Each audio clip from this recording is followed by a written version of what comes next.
This is going to be a look at some Jahmyr Gibbs film from the Lions' Week 3 win over the Falcons. A bunch of rookies for the Lions had an impact. Sam Laporta, Brian Branch, and they get a lot of the attention, and they deserve it. They played fantastic. Jahmyr Gibbs kind of flies under the radar, if you ask me, in his first extended action. Highest in terms of the highest number of touches and snaps that he's got so far in the 2023 season. With David Montgomery out for at least a week, Gibbs could see further usage. 17 carries for 80, produced 80 yards on a wide variety of concepts. And I'll show you 3 or 4 different concepts here. He nearly popped a touchdown run up the left sideline on the Lions' 9th possession when they really put the game away. He actually got 4 consecutive carries in a row on that drive, which I thought was kind of unique and impressive. And then a one-play break. Brought him back in, and then Goff fakes it to him, or it's a read play, whatever. Goff keeps it for the quarterback keep around the left edge behind Sam Laporta for the touchdown from 3 yards out, 20-3 with 10 minutes left. On a day when the defense and Aaron Glenn's job rebounded, led by Brian Branch with 11 tackles, a rookie, and then a second-year player, Aiden Hutchinson, with 2 sacks, including the strip sack to salt the game away. Like I said, Gibbs flies a little bit under the radar, but I think he showed a lot of the ability and the reasons why the Lions front office and fans were so excited when they got him. Let's get to the film.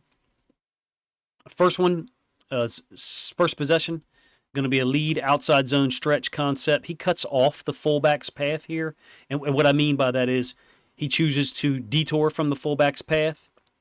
Not saying that he should take it out here, but that's the lead concept is in terms of where the fullback is going. Maybe in some other cases he'll follow the fullback, but they do not get to Troy Anderson at all. He sneaks in under the blocking scheme for a tackle for no gain. Calais Campbell is also there. Calais Campbell had 3 or 4 good reps, I thought, and then he had some times where he looked his age a little bit, and that's tough for me to say as a Ravens fan because I was a huge fan of Calais Campbell, still am, and hope he succeeds and plays really well this year. All right, second possession, 5-yard gain on a split zone concept up to the top side of the screen, left side of the offense. It's the second possession, like I said. It's a great matchup over here off the left side. Sewell against Calais Campbell. It's a chop block on the backside is called. I think it's on the right tackle for trying to go low on the D tackle while the D tackle's being engaged by the guard. I'll pause it so you can see it. This one resembles, here's what I'm talking about, hand on with the right guard and then engaging with a second player. That's the definition of a chop block. 2 guys engaging, 1 high, 1 low, even though this doesn't really look like a high-low. Also, this is the matchup I'm talking about over here, Sewell versus Campbell. This run play really resembles the big run that Gibbs busts for a 21-yard gain in the fourth quarter. It wasn't split zone on that play, but it really resembles the track and then the first cut that Gibbs has to make. It's the boundary side safety, number 27, who's in on the tackle here, and he was in on 5 or 6 of them, I thought. All right, still second possession. You got a 9-yard gain. This is a same side tackle log. Really cool play. Let you see it 2 or 3 times. Not easy for linebackers to read. You're oftentimes, with the running back on one side, you're expecting, run to the opposite side. Historically, that's been what you have when the running back is on one side of the quarterback or the other, A gun or B gun or king, queen, whatever people choose to call it. This is a same side run where he's stepping to the quarterback and then bringing it back to the same side where he lined up. So he's on the quarterback's right. Sewell is going to pull from the left tackle position, lead up to the linebacker, and you can see that Gibbs is going to make his cut off of Sewell and get downhill. And again, it's the boundary side safety that makes the tackle, number 27. Second play in a row, 9 yards for Gibbs. Some of these concepts where Sewell pulls, other teams do these things, don't get me wrong, but he's getting there at the same time frame that a guard would. He's just so quick. He's just got such great feet, number 1. Number 2, Gibbs hitting this stuff downhill, I think really puts a lot of pressure on the linebackers to fit it correctly early. Some linebackers, like Jack Campbell, like to fit things correctly, and I don't want to say be a little bit late, but not be too early, not show up too soon and give the running back that cutback lane. Sewell is one of those guys, Gibbs is one of those guys, I think, that makes you as a linebacker, pick and choose early because he can hit things so quickly downhill. Hopefully I said that in a way that makes sense. All right, that's a downhill concept.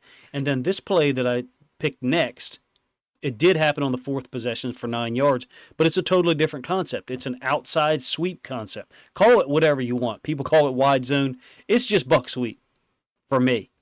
It's block. There's a variation in how they're blocking it out there on the edge. First of all, you got trips and then motion through with Khalif Raymond.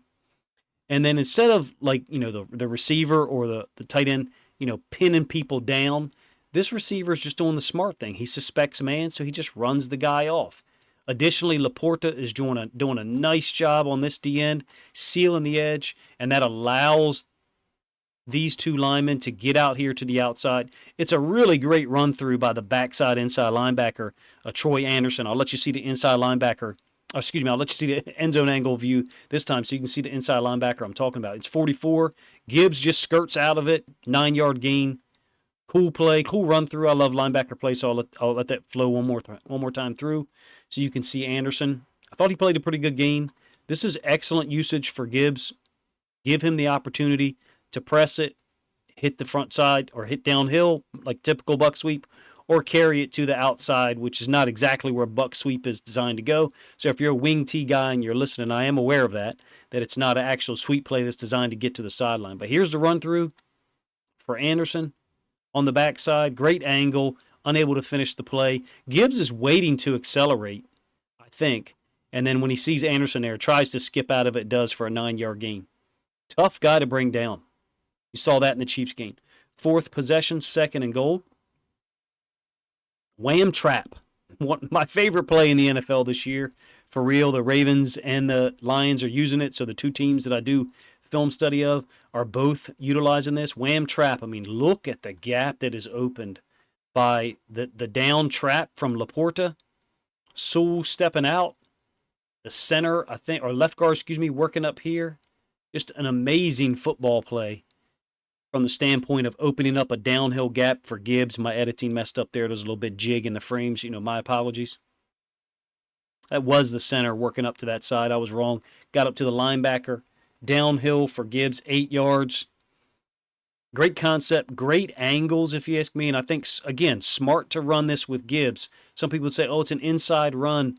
Why are you running it with our speed back? Because he gets through the hole quickly.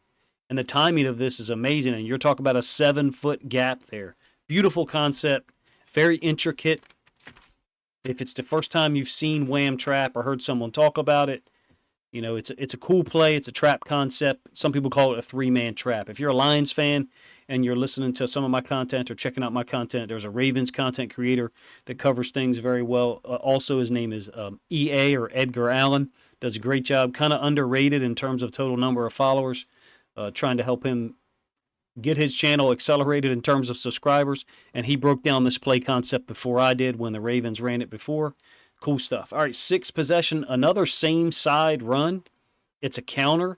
You remember on the previous one, it was Sewell that pulled and the right tackle base blocked, as in he tried to push the D end out, expand the D end so that Sewell could fit in there. This time it's a counter concept. So they're going to totally leave that D end unblocked. Everybody go down.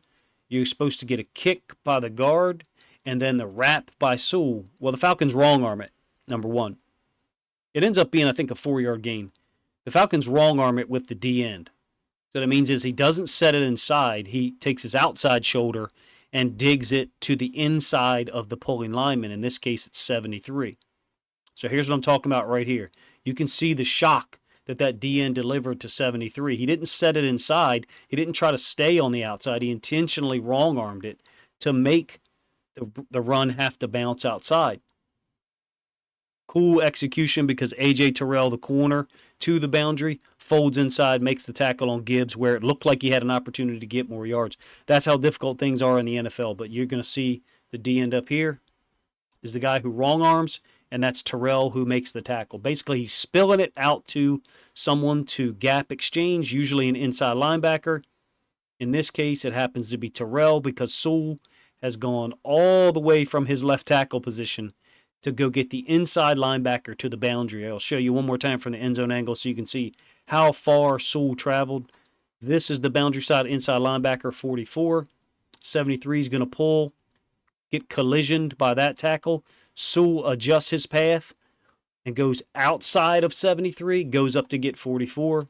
A lot going on in the play. I love Ben Johnson's run game and how he designs it. I love the same side run stuff. I could see Gibbs hitting some of the stuff downhill for big gains in the future. And then we got the 9th possession, where Gibbs gets 4 carries in a row. Really shows you his versatility. I think you've got 4 or 5 yards downhill duo. The left guard and left tackle just deposit a D tackle on the ground. Not going to point out who it is or name names. If it was Calais Campbell, you can bet I wouldn't be showing it because that's how much I like that guy. But a huge block on, what I would call duo, but I know some people talk about, you're not comboing up, but it's a downhill run concept. Physical, aggressive, getting after the D tackles, working up to linebacker level if you need to, and Gibbs hitting it off of Sewell's block where you would expect him to. 12 yards, very next play. A nice cut, I think, on a downhill run. And when I say cut from the end zone angle, you're going to see it. Brock Wright pins Bud Dupree in. I think Gibbs was trying to score here when he sees this. And look, I think Bud Dupree played an excellent football game. I thought he played well against the right tackle and the left tackle. Cool to see a guy who's dealt with injuries. I'm a Ravens fan, but I always liked him with the Steelers. He played hard, incredible speed and burst. I'm glad to see him getting an opportunity and taking advantage of it, at least during this week. But here's the cut that I'm talking about with Gibbs. He sees that Wright has pinned Dupree down, bounces it out, and then 73 staying on his block. Gibbs is trying to score there if he doesn't run into his own guy. I'm not saying that he should score or that he would, but that's the mentality that he appears to have.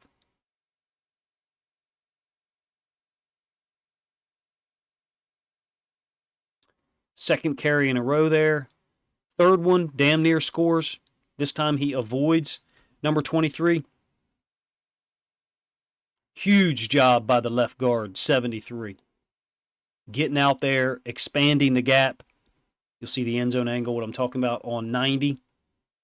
Again, you've got Sewell versus Campbell, and then 73 versus 90 over here. You can understand why the Lions are running a lot of plays to the left side. Look at what the center and left guard have done to this D tackle. And then the center, 77, folding back inside. Look at what those guys have done in terms of Sewell against Campbell. The left guard and got some help from the center with the D tackle, got some expansion, and then the center folds back in. Great job by that offensive line. Can't wait to see those guys fully healthy. All 5 of them fully healthy. I think they were playing without 2 starters on Sunday. Maybe it was just 1. Like I said, Gibbs got away from 27, the boundary side safety this time. I think it's Flowers, 33, who gets just a piece of his foot here, enough to trip him up. Otherwise, Gibbs is going to try to run through Jesse Bates and score.